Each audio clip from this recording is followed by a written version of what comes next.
Hello students, काव्य plus के online मंच पर आप सभी का हार्दिक स्वागत है। मैं लोकेश शर्मा आपको पढ़ाने जा रहा हूँ 11th और 12th की ज्योग्राफी, जो हिंदी और इंग्लिश दोनों मीडियम में होगी।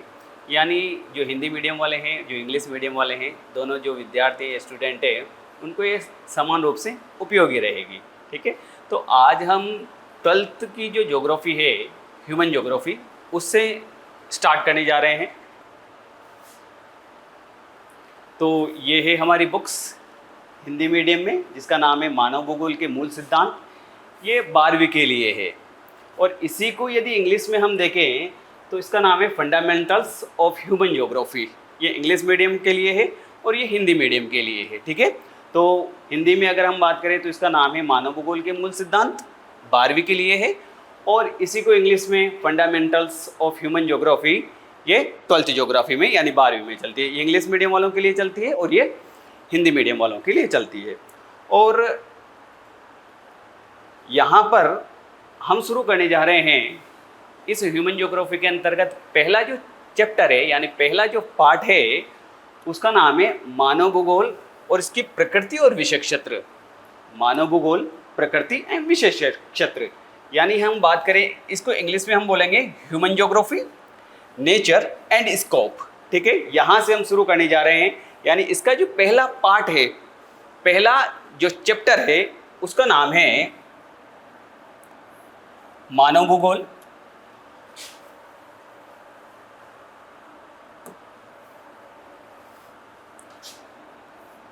मानव भूगोल, यानी अगर हम इंग्लिश में बोलें तो ह्यूमन ज्योग्राफी, प्रकृति यानी नेचर, विषय क्षेत्र यानी स्कोप, ये इसका पहला चैप्टर है। और इसको बहुत ही ध्यान से समझेंगे, एक एक शब्द को बहुत ही ध्यान से समझेंगे ताकि आपको पढ़ने में कोई दिक्कत नहीं आएगी।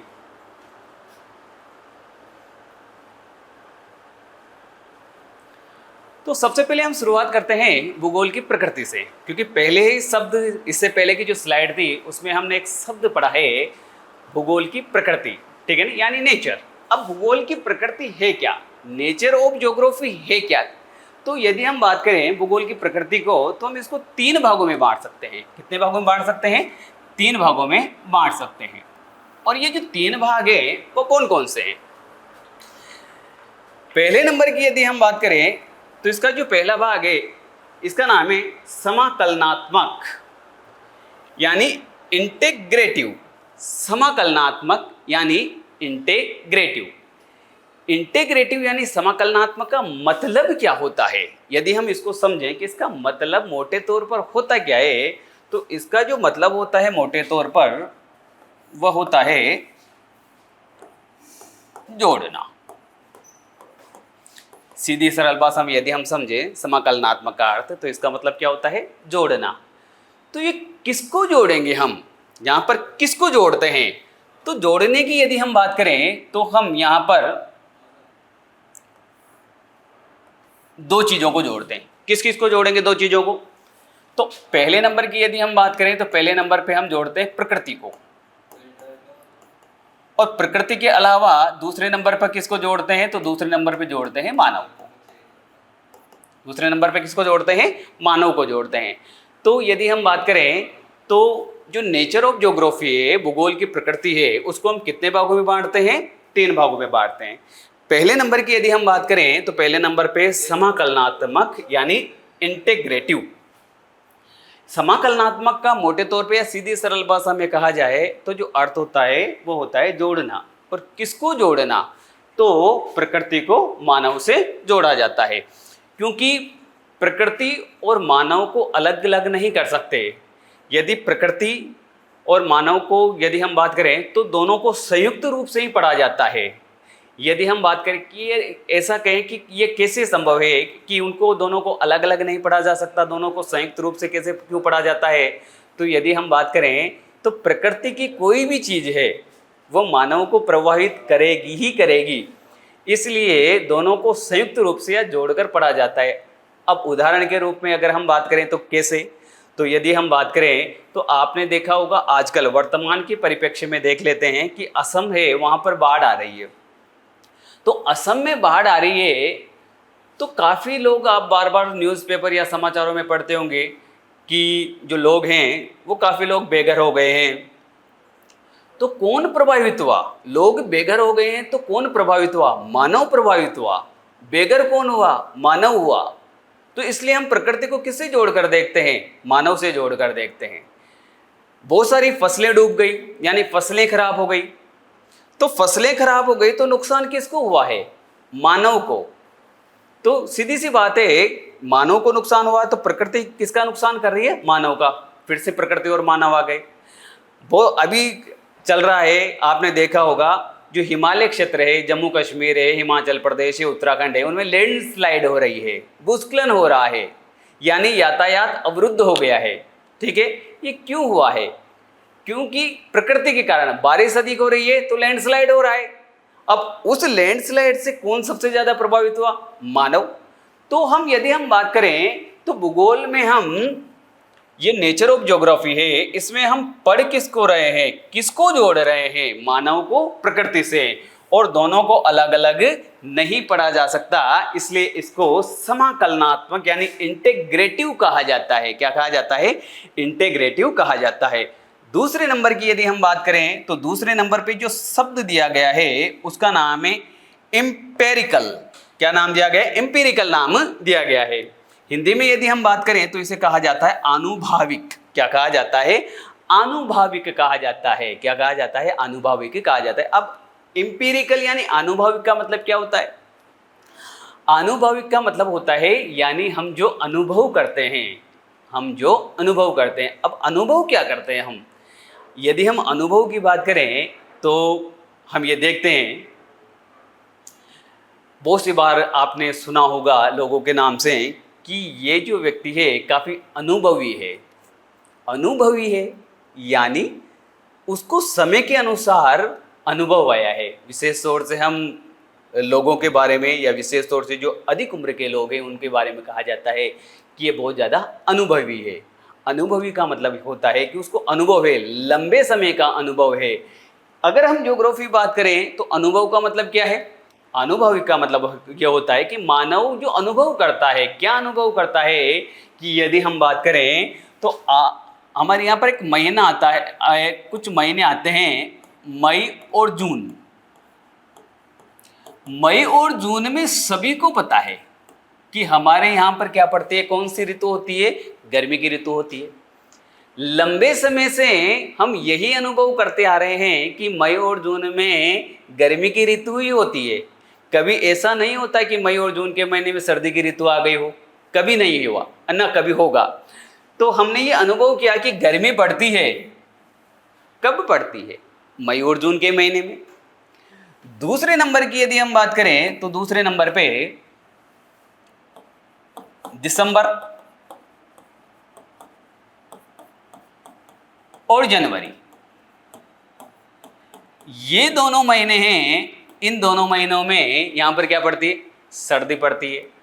ये हमने लंबे समय से अनुभव किया है कि यहां पर दिसंबर और जनवरी के महीने में सर्दी पड़ेगी ही पड़ेगी। तीसरे नंबर पे जुलाई और अगस्त, ये जो महीने हैं इनमें क्या होती है? वर्षा। तो इन महीनों में बारिश होती ही होती है। ठीक है, तो ये जो टाइम पीरियड है इनमें मई और जून में क्या पड़ेगी? गर्मी। दिसंबर और जनवरी में क्या होती है? सर्दी। जुलाई और अगस्त में क्या होती है? बारिश। कैसे पता लगा? अनुभव के आधार पर लंबे समय से देखते आ रहे हैं कि यहाँ पर यदि हम लंबे समय की बात करें तो लंबे समय से ये जो हमारा देश है यहाँ पर मई और जून के महीने में गर्मी पड़ती है, दिसंबर जनवरी के महीने में सर्दी पड़ती है और जुलाई अगस्त के महीने में बारिश होती है। कहीं कहीं यदि हम बात करें तो एक शब्द और सुना होगा आपने, मावठ। एक और शब्द सुना होगा आपने, मावठ। मावठ सुना होगा। ठीक है, जो पश्चिमी विक्षोभ से आता है, जिसे वेस्टर्न डिस्टर्बेंस के नाम से जाना जाता है। यदि हम मावठ की बात करें तो इंग्लिश में मावठ तो मावठ ही रहेगी, लेकिन किसके कारण आती है ये? तो जो पश्चिमी विक्षोभ के कारण आती है, और पश्चिमी विक्षोभ को इंग्लिश में कहा जाता है वेस्टर्न डिस्टर्बेंस के नाम से जाना जाता है। तो ये जो मावठ होती है ये हम अनुभव के आधार पे कह सकते हैं कि सर्दी की ऋतु में ही अधिकांशता होती है। तो ये क्या हो गया, अनुभविक हो गया, एम्पिरिकल हो गया, ठीक है। और इसी को हम व्यवहारिक रूप यानी प्रैक्टिकल में देखें तो इसी आधार पर हम इसको प्रैक्टिकल में लेते हैं। जैसे हमारे यहाँ पर जो फसलें होगी व्यवहारिक रूप से वो इन्हीं के आधार पर तय की जाएगी। जैसे चावल को अधिक पानी की आवश्यकता होती है, तो सीधी सी बात है अधिक पानी की आवश्यकता होती है तो बारिश कब पड़ती है, जुलाई और अगस्त के महीने में। तो जो अधिकांशतः चावल की फसलें होती है वो इसी टाइम पे होती है, ठीक है। तो इसको व्यवहारिक रूप दिया गया। तो व्यवहारिक रूप में तीसरे नंबर का जो शब्द है उसका नाम क्या है, व्यवहारिक, यानी प्रैक्टिकल रूप में हम इसको देखते हैं। और व्यवहारिक की यदि हम बात करें तो आजकल बहुत सारी चीज़ें आपने देखा होगा कि यदि हम कहीं पर जाते हैं, रास्ता खोजते हैं तो जीपीएस वगैरह का यूज़ करते हैं। तो जीपीएस क्या है, एक मैप है जो आपको ये बताता है कि उसका नियरेस्ट रास्ता कौन सा होगा। तो ये मैप क्या है, गूगल मैप, जीपीएस, ये सभी क्या बता रहे हैं, ज्योग्राफी, व्यवहारिक रूप से उसका उपयोग कर रहे हैं। आप कोई भी, आपने मान लीजिए कोई गाड़ी किराए पर की है और वो आपसे ज़्यादा पैसे मांग रहा है, तो आप खट से जीपीएस निकालेंगे और बता देंगे कि ये नहीं, इतना ही किलोमीटर है, ये नियरेस्ट रास्ता बता रहा है। कभी कभी आपने देखा होगा कि आप जब किराए की गाड़ी वगैरह करते हैं तो उसमें बताते हैं कि यार हम जो छोटा रास्ता है उससे होकर चलेंगे। तो ये इसका मतलब ये है कि हम व्यवहारिक रूप से भी किसका उपयोग कर रहे हैं, ज्योग्राफी का भी उपयोग करते हैं, ठीक है। और रही बात, यदि हम बात करें अंततः भूगोल क्या कहता है, भूगोल ये कहता है कि भूगोल की जो पहुंच है वो बहुत ही विस्तृत है, एक्सटेंसिव है। विस्तृत का मतलब जहां भी आप देखोगे वहां पर ज्योग्राफी या भूगोल ही भूगोल नजर आएगी। अब मैं ऐसा क्यों कह रहा हूं कि आप जहां भी देखोगे वहां पर ज्योग्राफी या भूगोल ही नजर आएगी, इतना विस्तृत रूप कैसे है इसका, बता देते हैं उदाहरण के रूप में। यदि हम बात करें तो अगर आप ऊपर की ओर देखते हो तो आपको बादल नजर आएंगे। क्या नजर आएंगे, बादल। वर्षा होती है बादलों से, बादल नजर आएंगे। और बादल को हम किस रूप में पढ़ते हैं, क्लाउड।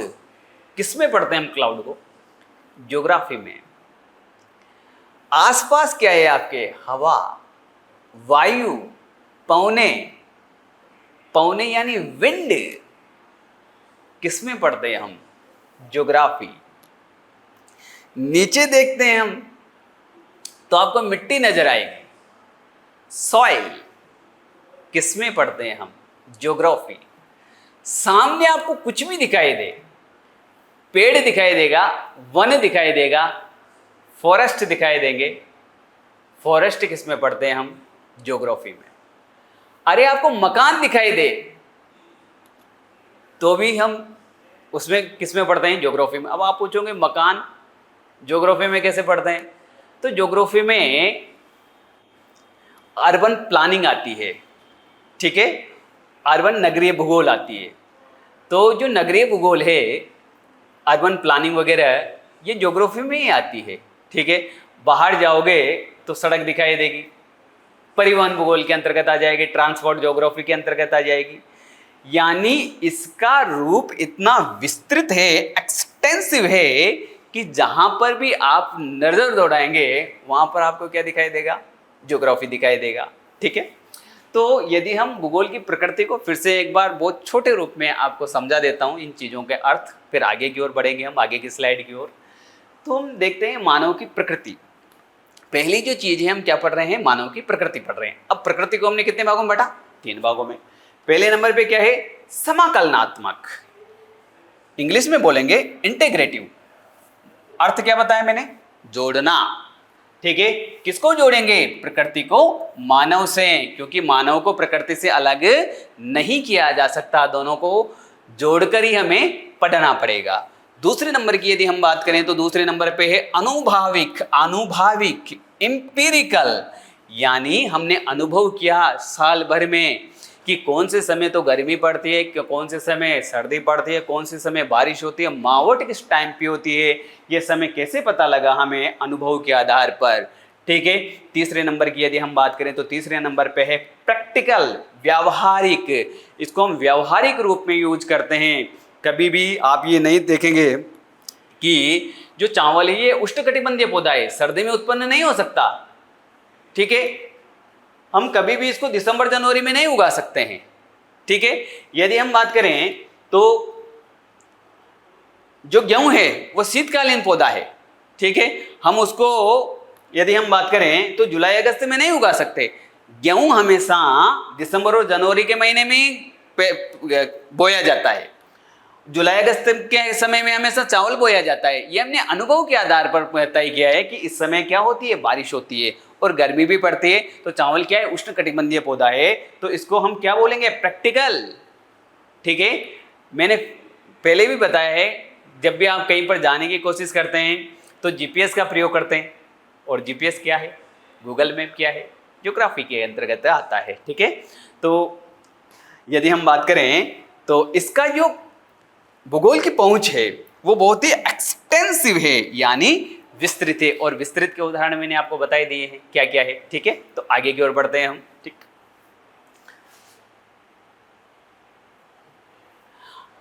अब एक ये कुछ शब्द दिए गए हैं। ठीक है। इसके बारे में देखते हैं कि ये है क्या। आपकी जो बुक है उसमें कहा गया है कि किसी भी घटना अथवा परिघटना का जो स्थान काल के संदर्भ में परिवर्तित होता है उसका भौगोलिक ढंग से अध्ययन किया जा सकता है। ठीक है। उसका भौगोलिक ढंग से अध्ययन किया जा सकता है। अब ये कहना क्या चाह रहा है इसको इंग्लिश में भी देख लेते हैं। ईच एंड एवरी इवेंट और फेनोमिनन विच वेरियस ओवर स्पेस। ठीक है। And time can be studies geographically. ठीक है। ये कहना क्या चाह रहा है इसको समझते हैं हम। ठीक है। कि किसी भी घटना की यदि हम बात करें कि घटना होती क्या है, यानी घटना को हम बोलेंगे इवेंट। घटना को हम क्या बोलेंगे? इवेंट। और यदि घटना की हम बात करें तो घटना को का अर्थ जो होता है वो होता है कोई भी समय होता है ना, उसकी जो छोटी अवधि होती है, अवधि होती है, उसको हम क्या बोलते हैं? या जो छोटा समय होता है उसे हम क्या बोलते हैं? जो छोटी अवधि होती है या समय की का जो छोटा रूप होता है उसे हम क्या बोलते हैं? घटना बोलता है। ठीक है ना।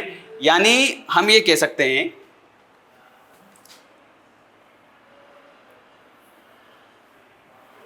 कि जो बहुत कम समय होता है, कम समय होता है, इस कम समय को हम क्या बोलते हैं? घटना बोलते हैं। ठीक है। इसको हम क्या बोलते हैं? घटना बोलते हैं। ठीक है। और परिघटना यानी फिनोमेना क्या होता है? तो यदि हम बात करें तो जो लंबा समय होता है, लंबा समय होता है उसे हम क्या बोलते हैं? परिघटना बोलते हैं। का स्थान यानी स्पेस, काल एंड टाइम होता है, उसका भौगोलिक ढंग से अध्ययन किया जा सकता है। अब कैसे अध्ययन किया जा सकता है इसको समझते हैं। ठीक है। जैसे यदि हम बात करें तो भूगोल को हम स्थान और काल के संदर्भ में समझ सकते हैं, यानी स्पेस और टाइम के संदर्भ में समझ सकते हैं। कैसे समझेंगे इसको? ज्योग्राफी को स्थान और टाइम के संबंध में देखिए, यदि स्थान की यदि हम बात करें तो दो स्थान ले लेते हैं हम। ठीक है। हमारे राजस्थान के ही लेते हैं ताकि आपको समझने में कोई दिक्कत नहीं आएगी। एक तो है जैसलमेर।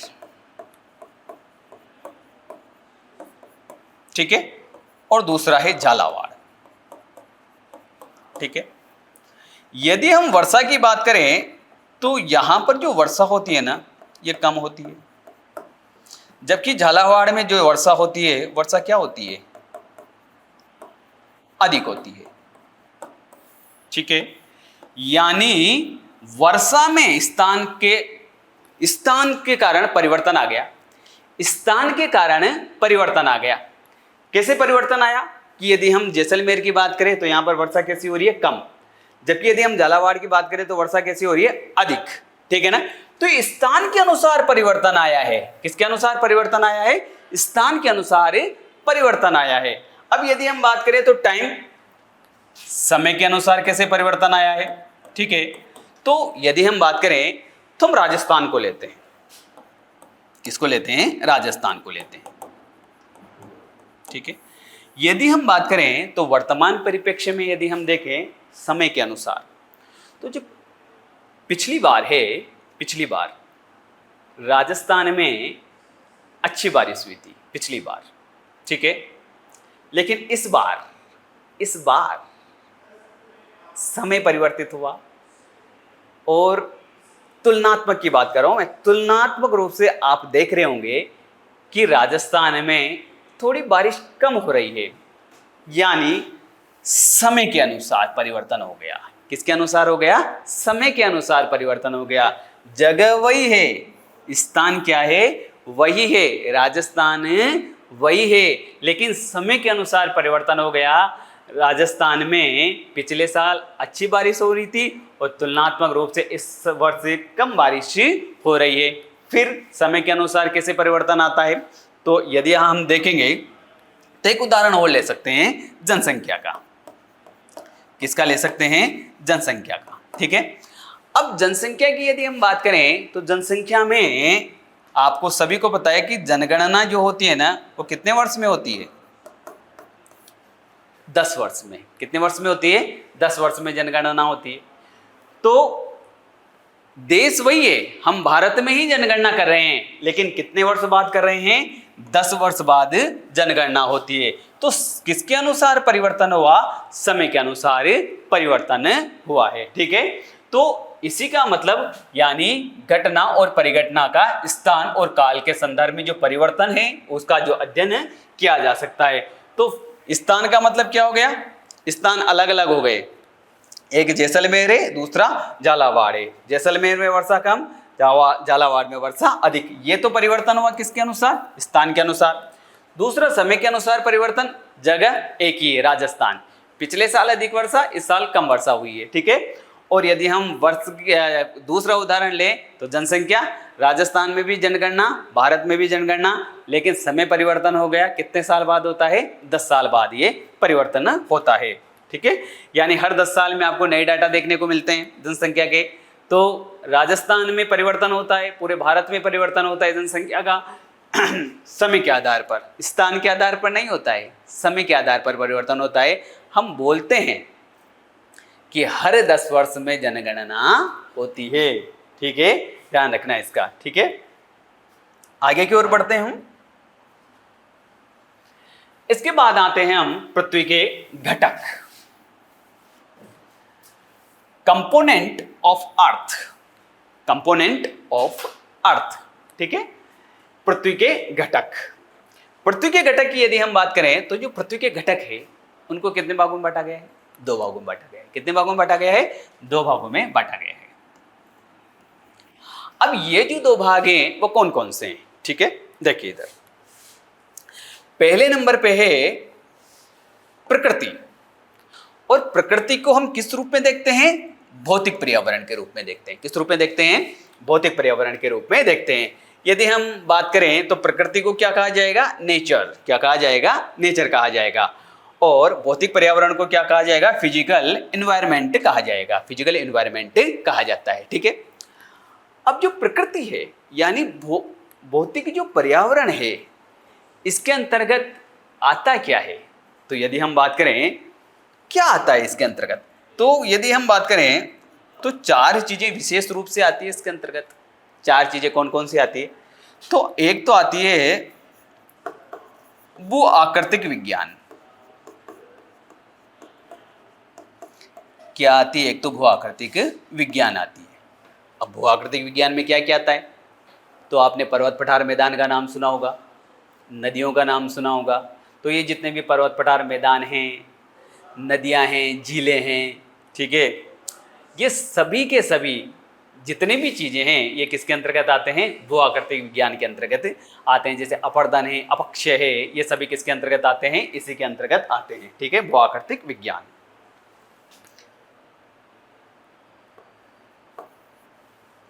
दूसरे नंबर की यदि हम बात करें तो दूसरे नंबर पे है जलवायु विज्ञान, यानी क्लाइमेटोलॉजी इंग्लिश में हम बोलते हैं, और भू आकृतिक विज्ञान को बोलते हैं जियोमॉर्फोलॉजी। क्या बोलते हैं? जियोमॉर्फोलॉजी। और जलवायु विज्ञान को बोलते हैं क्लाइमेटोलॉजी, ठीक है। और यदि हम क्लाइमेट की बात करें तो क्लाइमेट, जलवायु में सारी चीजें आती है। कितनी वर्षा होती है, कहाँ पर किस महीने में ज़्यादा गर्मी पड़ती है, किस महीने में बारिश अधिक होती है, किस महीने में कम होती है, किस समय सर्दी पड़ती है, गर्मी, बारिश, ये जितनी भी चीज़ें आती है इनको संयुक्त रूप से हम क्या बोलते हैं? जलवायु बोलते हैं। क्या बोलते हैं? जलवायु। लेकिन डेफिनेशन में हम बोलते हैं कि किसी भी कोई भी स्थान होता है उसके लंबे समय की जो मौसमी दशाएं होती है, लंबे समय की मौसमी दशाएं होते हैं, उसे क्या कहा जाता है? जलवायु कहा जाता है। लेकिन मुख्य रूप से जलवायु के अंतर्गत सर्दी, गर्मी, बारिश, यानी ये कौन से समय पे होती है उसको क्या कहा जाता है? जलवायु के नाम से या जलवायु विज्ञान कहा जाता है। तीसरे नंबर की यदि हम बात करें तो तीसरे नंबर पे समुद्र विज्ञान, और समुद्र विज्ञान को इंग्लिश में हम बोलते हैं ओशियोनोग्राफी। क्या बोलते हैं? ओशियोनोग्राफी बोलते हैं। और यदि हम बात करें ओशियोनोग्राफी यानी समुद्र के बारे में जितने भी समुद्र से संबंधित, यानी समुद्र को हम महासागर बोले तो ज़्यादा बढ़िया है, ओशियोनोग्राफी को हम महासागर बोले तो ज़्यादा बढ़िया है। तो जो महासागर है, जैसे प्रशांत महासागर है, पैसिफिक ओशियन, अंध महासागर है, अटलांटिक ओशियन, हिंद महासागर है, इंडियन ओशियन, ये सभी किसके अंतर्गत आते हैं? समुद्र विज्ञान के अंतर्गत आ जाते हैं, ठीक है। तो ये जितनी भी चीजें हैं ये मुख्य रूप से किसके अंतर्गत आती है? प्रकृति के अंतर्गत आती है, नेचर के अंतर्गत आती है। और इसी प्रकृति यानी नेचर को हम क्या बोलते हैं? भौतिक पर्यावरण यानी फिजिकल एनवायरनमेंट बोलते हैं। फिर दूसरा पार्ट क्या है पृथ्वी के घटक का? यानी components of earth, component of earth. इसके अंतर्गत जो दूसरा भाग है वो कौन सा है? तो जीवन के रूप में मनुष्य, life forms including human being, ठीक है। तो जीवन के रूप में मनुष्य, यानी सीधी सरल भाषा में इसको बोलेंगे तो इसके अंतर्गत क्या आ जाएगा? मानव भूगोल। क्या आ जाएगा? मानव भूगोल आ जाएगा, ठीक है। सीधी सरल भाषा में बोले तो इसके अंतर्गत क्या आ जाएगा? मानव भूगोल आ जाएगा। और मानव भूगोल की यदि हम बात करें तो मानव क्या क्या करता है, ठीक है। तो जो भी चीज़ें मानव करेगा वो इसके अंतर्गत आ जाएगी, ठीक है। तो मानव आर्थिक प्राणी है, फसलें उगाता है, उद्योग लगाता है, ठीक है, ये सभी करता है। तो इसके अंतर्गत क्या आ जाएगा? आर्थिक भूगोल आ जाएगा।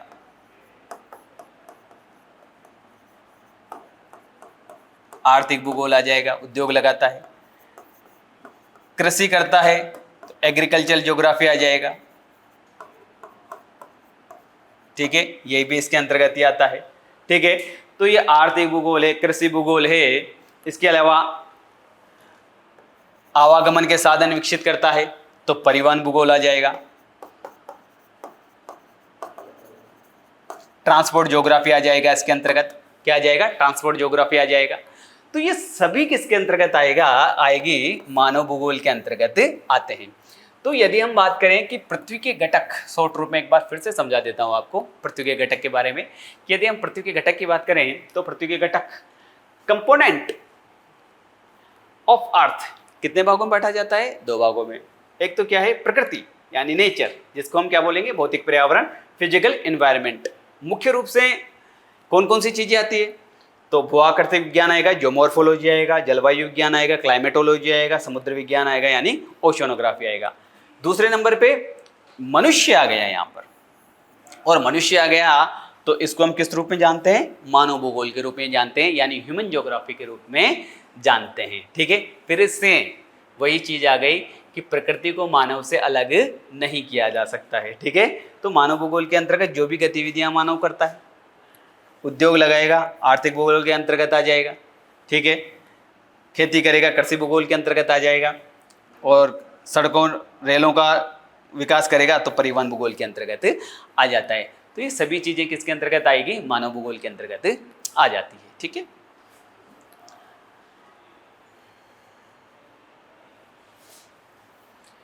इसके बाद हम आते हैं द्वैतवाद, डुअलिज्म। द्वैतवाद, डुअलिज्म।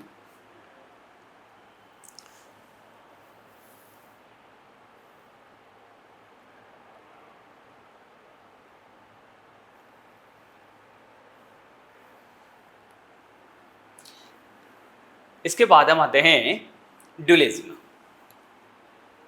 द्वैतवाद। अब द्वैतवाद की यदि हम बात करें तो द्वैतवाद को मुख्य रूप से कितने भागों में बांटा जाता है? 2 भागों में बांटा जाता है। वैसे यदि हम बात करें तो द्वैतवाद की जो शुरुआत करने वाले थे वह एक ज्योग्राफर थे जर्मनी के, जिसका नाम है बर्नहार्ड वेरेनियस। ये ज्योग्राफर थे। ठीक है, कहाँ के थे? जर्मनी के। तो जो डुअलिज्म है, द्वैतवाद है, उसकी जो शुरुआत करने वाले व्यक्ति हैं वो कौन हैं? Bernhard Varenius. वैसे आपका काम का नहीं है, लेकिन इन्होंने इसकी शुरुआत की थी। इसकी एक बुक है ज्योग्राफिया जर्नलिस, उसमें इसकी शुरुआत की गई थी। ठीक है, आगे बड़ी कक्षाएं आएगी तब आप उनको पढ़ेंगे। तो बर्नहार्ड जो वेरेनियस है, उन्होंने द्वैतवाद डुअलिज्म की शुरुआत की थी। अब जो भूगोल में द्वैतवाद है तो इसको कितने भागों में बांटा गया है? 2 भागों में बांटा गया है। क्या है? तो पहले नंबर की यदि हम बात करें तो भूगोल को 2 भागों में बांटा गया। तो पहला नाम तो क्या है? नोमोथेटिक। पहला नाम तो क्या है? नोमोथेटिक। दूसरे नंबर की यदि हम बात करें तो दूसरे नंबर पे क्या है? इडियोग्राफिक। दूसरे नंबर पे क्या है? इडियोग्राफिक। ठीक है, इडियोग्राफिक। अब यदि हम बात करें तो नोमोथेटिक होता क्या है? नोमोथेटिक होता क्या है? तो यदि कोई भी नियम बनेगा यानी लॉ बनेगा, ठीक है, सिद्धांत बनेगा, थ्योरी बनेगी। ठीक है, थ्योरी बनेगी, नियम सिद्धांत बनेगा, नियम बनेगा, यानी नियम बनेगा या सिद्धांत बनेगा, लॉ या हम कह सकते हैं कि थ्योरी। अगर ये किसी में अंतर्गत आती है तो वह किसके अंतर्गत आएगा? नोमोथेटिक के अंतर्गत आ जाता है। अब कैसे यदि हम बात करें तो आप पढ़ेंगे, एक सिद्धांत पढ़ेंगे, प्लेट टेक्टोनिक सिद्धांत। प्लेट टेक्टोनिक सिद्धांत, जिसे प्लेट विवर्तनी के सिद्धांत भी कहा जाता है। पीछे क्या लिखा हुआ है? सिद्धांत। और सिद्धांत लिखा हुआ है तो ये किसके अंतर्गत आ गया? नोमोथेटिक के अंतर्गत आ गया।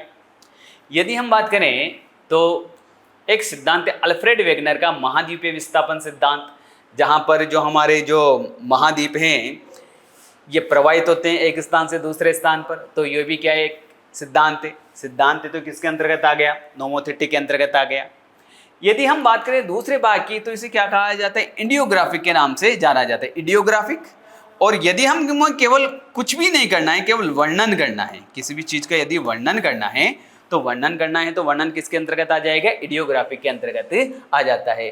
तो यदि हम बात करें तो द्वैतवाद, dualism, father of dualism Bernhard Varenius, Geographia Generalis इनकी किताब है या बुक है।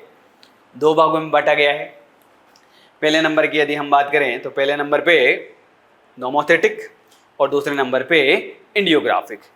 यदि नियम होंगे, सिद्धांत होंगे यानी लॉ और थ्योरीज वगैरह होगी तो किसके अंतर्गत आ जाएगी? नोमोथेटिक के अंतर्गत आ जाएगी। और केवल वर्णन करना है, डिस्क्रिप्टिव, विवरण करना है, डिस्क्रिप्टिव, तो वह किसके अंतर्गत आ जाएगा? इडियोग्राफिक के अंतर्गत आ जाता है। आगे की ओर चलते हैं।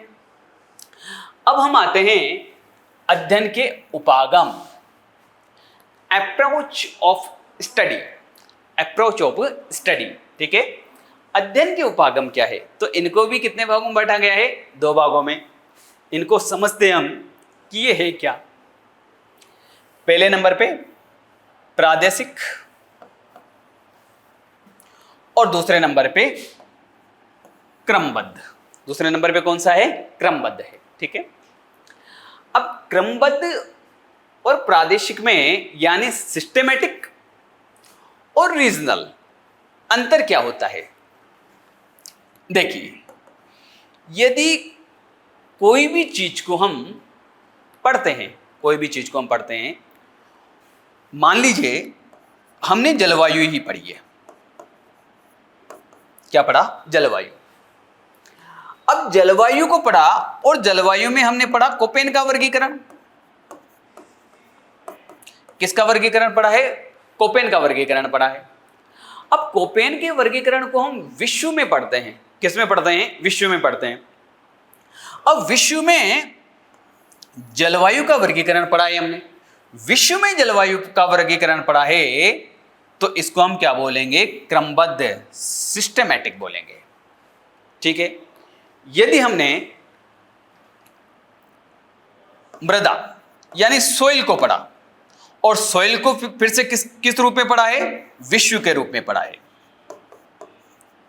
ठीक है, सोइल को किसके रूप में पढ़ा है? विश्व के रूप में पढ़ा है। किसके अंतर्गत आ जाएगी? क्रमबद्ध। यानी ऐसी कोई भी चीज, चाहे हम वन पढ़ें, चाहे हम मृदा यानी मिट्टी पढ़ें, वन पढ़ें, फॉरेस्ट पढ़ें, क्लाइमेट पढ़ें, कोई भी यदि हम चीज विश्व के रूप में पढ़ेंगे तो विश्व के रूप में पढ़ेंगे तो उसको हम क्या बोलेंगे? क्रमबद्ध, सिस्टेमेटिक बोलेंगे। लेकिन यदि इसी विश्व को हम किसी देश पर या प्रदेश पर अप्लाई कर देंगे तो वो क्या हो जाएगी? प्रादेशिक हो जाएगी। जैसे कोपेन का जलवायु वर्गीकरण हमने पढ़ा, जलवायु वर्गीकरण पढ़ा किसका? कोपेन का। लेकिन किसके अंतर्गत पढ़ा? भारत के अंतर्गत। तो भारत के अंतर्गत पढ़ा है हमने, तो ये क्या हो जाएगी? प्रादेशिक। क्या हो जाएगी? प्रादेशिक हो जाएगी। विश्व के रूप में पढ़ेंगे, सिस्टेमैटिक हो जाएगी, क्रमबद्ध। किसी देश के रूप में पढ़ेंगे तो क्या हो जाएगी? प्रादेशिक हो जाएगी। ठीक है, यदि हम मिट्टी को, सोइल को किस रूप में पढ़ते हैं? इसी को किस रूप में पढ़ेंगे हम? भारत में। तो ये किस रूप में हो जाएगी? प्रादेशिक रूप में हो जाएगी। तो यदि हम अध्ययन के उपागम की यदि हम बात करें, अप्रोच ऑफ द स्टडी को हम पढ़ने की बात करें तो दो भागों में पढ़ते हैं। एक तो प्रादेशिक होता है, रीजनल, और दूसरा होता है क्रमबद्ध। क्रमबद्ध और प्रादेशिक में मैंने आपको अंतर बता ही दिया है कि क्या क्या होता है। क्रमबद्ध, सिस्टेमैटिक, कोई भी चीज जो संपूर्ण विश्व को लेकर पढ़ी जाती है उसे क्या कहा जाता है? यदि हम बात करें तो उसे क्या कहा जाता है? सिस्टेमेटिक कहा जाता है। और यदि इसी चीज को हम किसी देश में, प्रदेश में अप्लाई कर देते हैं तो ये क्या हो जाता है? रीजनल हो जाता है। क्या हो जाता है? रीजनल हो जाता है। ठीक है,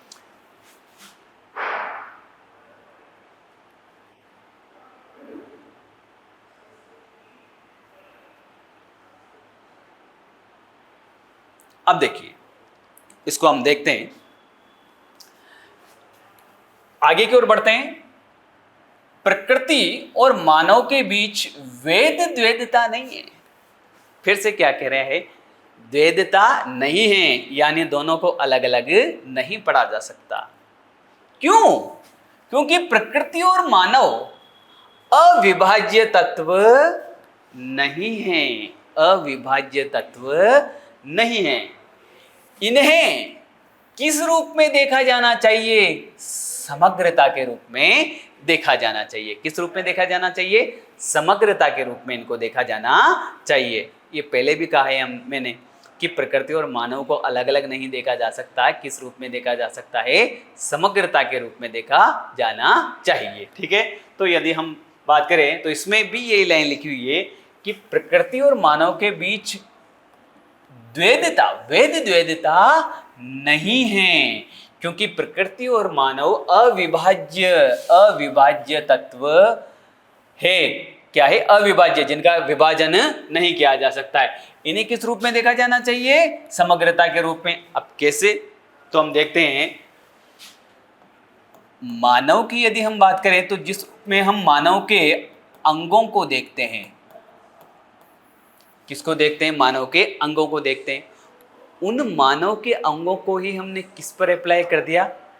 ज्योग्राफी में अप्लाई कर दिया, प्रकृति में अप्लाई कर दिया। किस में अप्लाई कर दिया? प्रकृति में अप्लाई कर दिया। कैसे अप्लाई कर दिया? तो देखो, हम बोलते हैं तूफान की आंख। क्या कोई सोच सकता है कि तूफान की आंख होती है? तूफान की भी आंख होती है क्या? लेकिन हम बोलते हैं कि तूफान की आंख होती है। यानी हमारे शरीर के जो अंग हैं उनको हमने किस पर अप्लाई किया है? प्रकृति पर। मानव ने अपने अंगों को किस पर अप्लाई कर दिया? प्रकृति पर। उदाहरण आपके सामने है, तूफान की आंख, जबकि तूफान की कोई आंख नहीं होती है। हमने कहा है कि तूफान की आंख होती है। नदी का मुख, नदी का मुख, यदि हम बात करें तो नदी का कोई मुंह होता है? नहीं होता है। लेकिन हमने कहा है यदि हम बात करें तो नदी का जो मुख होता है, ठीक है ना, तो मुख थोड़ी होता है नदी का, नहीं होता है। लेकिन हमने कहा है इसको।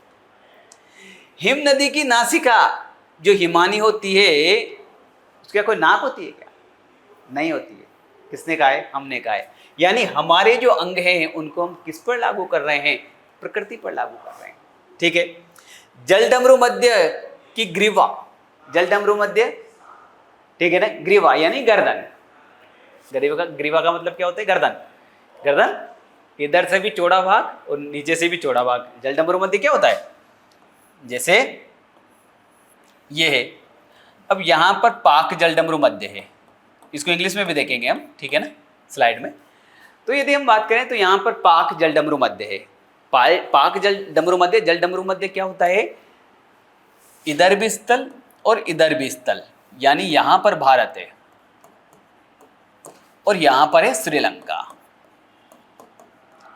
दोनों के बीच में एक पानी की सकड़ी सी पट्टी है, ठीक है, और उसे ही क्या कहा जाता है? पाक जलडमरू मध्य के नाम से जाना जाता है। क्या, किस नाम से जाना जाता है?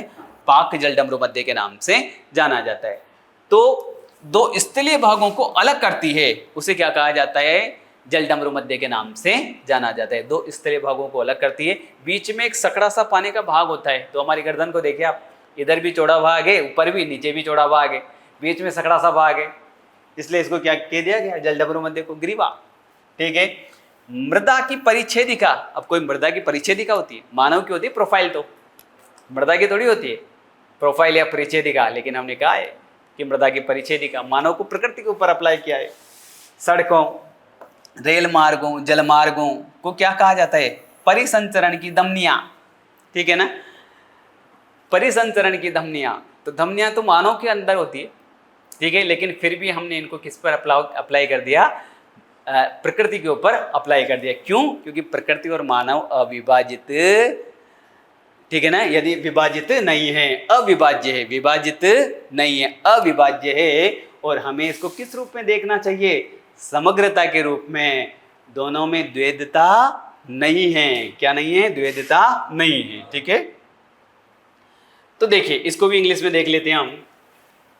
Physical and human is not a very valid one because nature and human are inseparable element and should be seen holistically, ठीक है ना, holistically यानी संपूर्णता, ठीक है ना, holistically. It is interesting to note that both physical and human phenomena are described in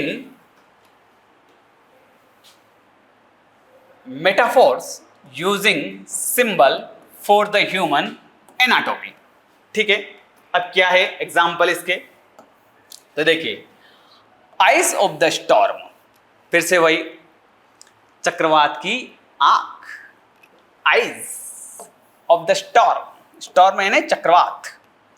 mouth of the river, mouth of the river यानी नदी का मुख। Nose of the glacier, nose of the glacier. Neck of the stomach, ठीक है, stomach की यदि हम बात करें, गर्दन, ठीक है, वही जलडमरू मध्य। तो neck of the stomach, profile of the soil, ठीक है। तो ये सभी चीजें, eyes of the storm, mouth of the river, nose of the glacier, neck of the stomach और प्रोफाइल ऑफ द सॉइल, ये सभी क्या है, मानव के अंग है, ठीक है। और इन सभी को हमने किसके ऊपर अप्लाई कर दिया है, नेचर के ऊपर अप्लाई कर दिया है, ठीक है। तो इसलिए हम ये कह सकते हैं कि मानव को प्रकृति से अलग नहीं किया जा सकता। आज के लिए ये क्लास इतने ही, बहुत बहुत धन्यवाद।